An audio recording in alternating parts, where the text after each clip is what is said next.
This is Morgan Martindell with a quick pitch on Sonic Foundry.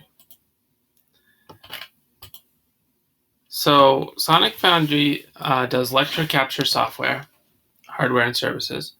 They're currently undervalued at under 1x sales, and they could possibly be 3x sales. There's definitely people in the space that are 3-4x higher. So this is electric capture is a high growth industry, and is about to experience a huge boom from coronavirus.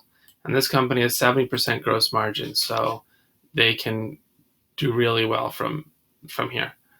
And it's a high quality company founded in 1991 with a long operating history and a world-class client list.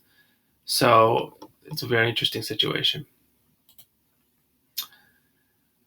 Revenues are heavily weighted to existing customers. So this is a sticky, basically a recurring revenue business.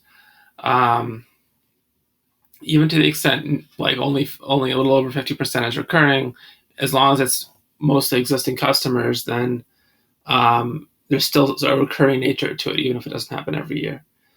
So they have an international business which is growing, and overall this is definitely a growth business, but it's faced challenges since 2016 as competition has entered. But I think they were just sort of starting to grow again before coronavirus hit, and now it's going to be totally a serious growth. So it's a good situation. They've dealt with that competition by reducing SG&A. R&D has actually gone up over time as they've added features, and cost of goods has been stable. So Mark and Adam Barish are controlling shareholders, and Mark also is a debt holder. Mark got on the board in 2010 and became chairman relatively shortly thereafter, and is still chairman. So Sonic Foundry at the high end of the market, and they fit into a typical suite of higher ed software tools. They claim that more students watch Sonic Foundry than any other platform, and they're trusted by more than 5,200 educational institutions, corporations, healthcare organizations, and government entities. So, I mean, this is very significant business because that's a good portion of all the colleges / big companies. So it's totally possible to imagine this being worth dramatically more than the current share price, and that they are about to experience a huge coronavirus boom. I don't know how big the revenue gain from it is going to be.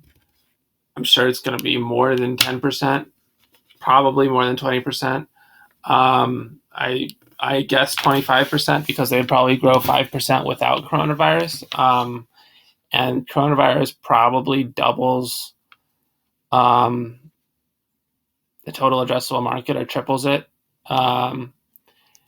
So 25% seems quite possible, and probably even a little conservative. And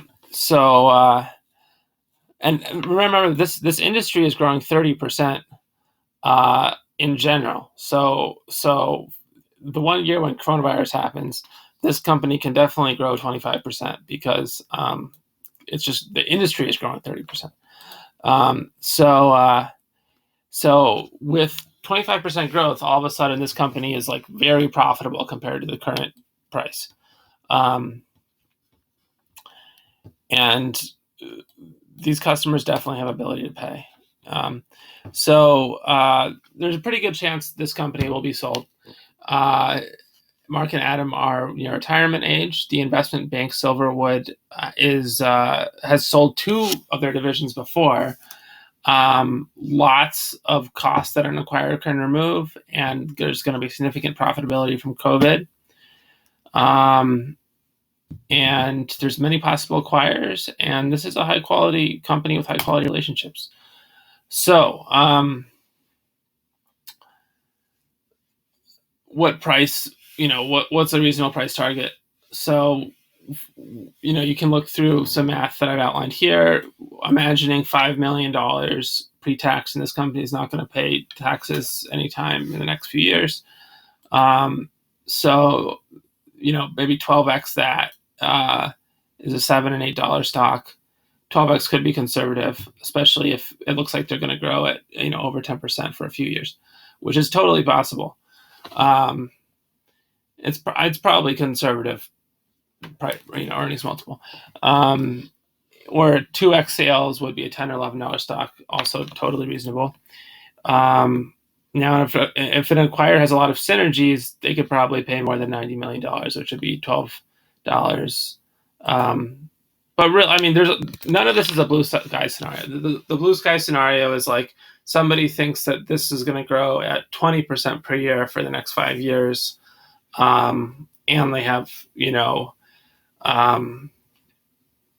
synergies, and coronavirus is a bonanza, and it can also be much higher than $12. But I don't want to be too speculative, so I just want to stick with these more conservative price targets. But they're all distributed squarely above the current price.